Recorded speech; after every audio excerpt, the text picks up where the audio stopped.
Attempted murder by strangulation and kidnapping are very serious charges, no doubt. But when the person who did that to you walks right out of jail after paying just $5,000? Well, a victim becomes a victim all over again. Here's Dennis Ferrier with a Fox 17 News investigation.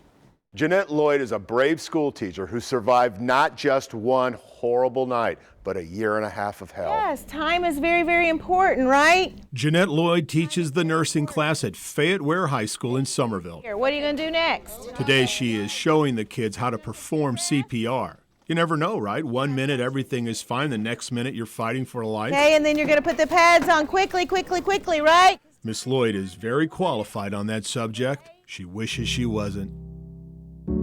After a church couples night dinner with her estranged husband, Devin Knight, the two went back to Jeanette's house to talk about the future. Could they save the marriage?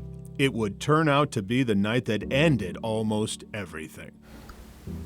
He told me that I owed him sex.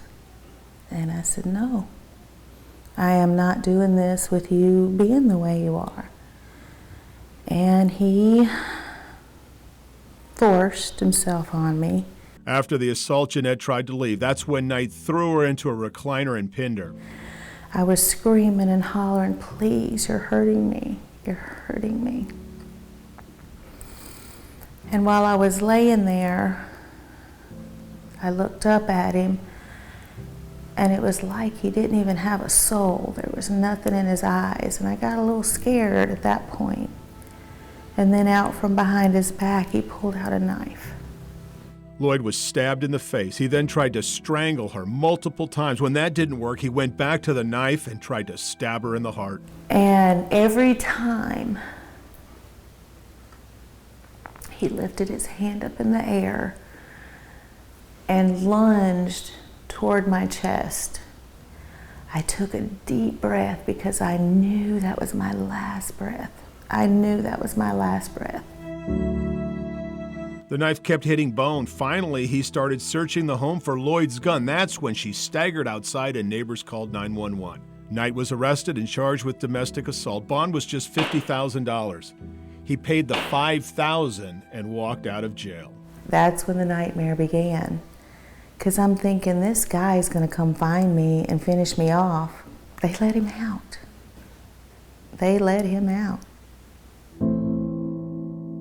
When the grand jury heard the details, the charges changed. Attempted first-degree murder, aggravated assault by strangulation, and kidnapping. Surely this would change the bond. Even pictures of Knight snorting white powder right before the attack didn't matter. Judge J. Weber McCraw refused to increase the bond. Knight would remain a free man right up to trial while his victim discovered she was the one in prison. I no longer could have any contact with my family.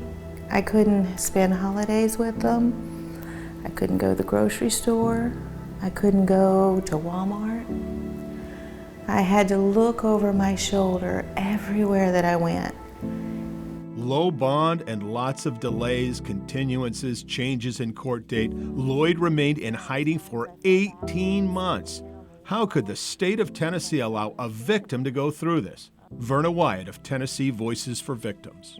Well, I think when there's a domestic violence case where somebody has absolutely been injured and that person is set out on bond, there has to be a shorter time of getting that case disposed of because the victim's life is in jeopardy. But that didn't happen for Jeanette Lloyd. She says her trial was rescheduled 9 times. Throw in that low bail, and you know why she felt she would never be safe.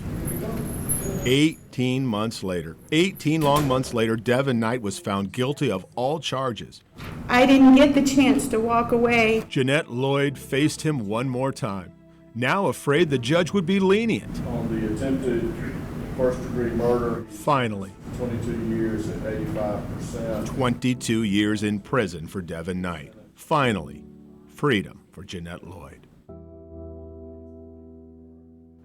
Is there a way to stop this kind of thing from happening to another woman? Can the system be fixed on serious domestic violence assaults? Shorter trials, higher bonds. We are working on those issues. I'm Dennis Ferrier, Fox 17 News, your Code Red station.